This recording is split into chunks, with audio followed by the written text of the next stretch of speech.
Hi friend नमस्कार मु प्रशांत आपण स्वागत करुच्ची ओडिया टेक न्यूज चैनल को। तो फ्रेंड्स आज वीडियो रे वोटर कार्ड सहित आधार कार्ड केमती लिंक करेंगे से प्रोसेस पूरा देखी नेबा। ताले चलतु प्रथमे आपण फ्रेंड्स गूगल प्ले स्टोर को जिवे एवं सर्च बार क्लिक करने वोटर हेल्पलाइन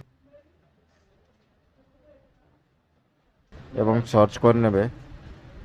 सर्च कर सारा पर एप्लिकेशन टाक इंस्टॉल करने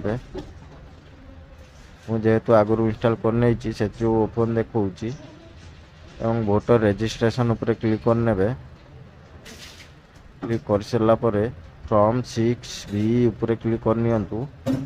कर सारा पर तलकू स्क्रॉल करंतु एवं लेटेस्ट स्टार्ट उपरे क्लिक करनियंतु एठी गोटे मोबाइल नंबर दे दियंतु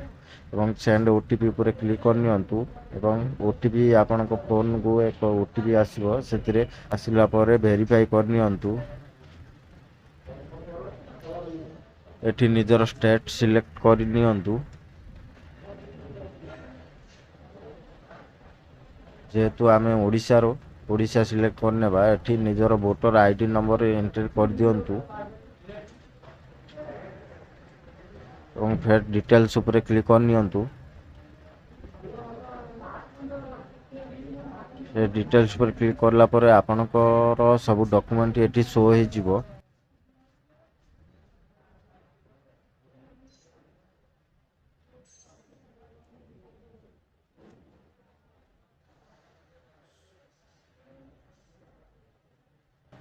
शो हो सारा पर आपनकर चेक बॉक्स उपरे क्लिक करनियंतु जदि आपनकर आधार कार्ड नंबर नहीं ताले एथि मध्यरु कोनोसी भी डॉक्यूमेंट दे दियंतु जेमति PAN card photography driving licence ration card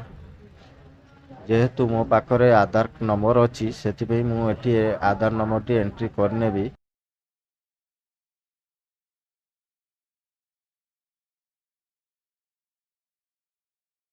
done उपरे क्लिक करनेबी एवं 6B रो प्रीव्यू देखि नेबा। आपण जदि कोनोसी भूल थाए पुणी संशोधन करि पारिबे नचेत कन्फर्म उपरे क्लिक करिगिरी